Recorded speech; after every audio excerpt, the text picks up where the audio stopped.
Begitu juga ulama kata orang putus cinta, sakit dalam tu putus kasih, suruh baca ya baqi antal baqi. Ada penawar lah. Tu orang ulama dulu lah, kalau jumpa orang sakit putus cinta jangan main.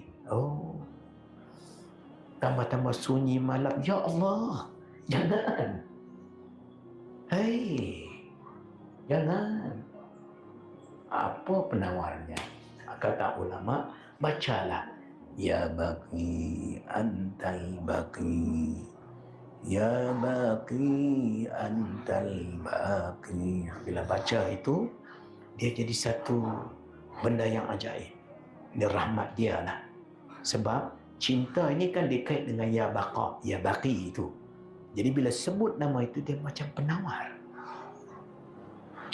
Dan akan terbuka pula pintu-pintu baru.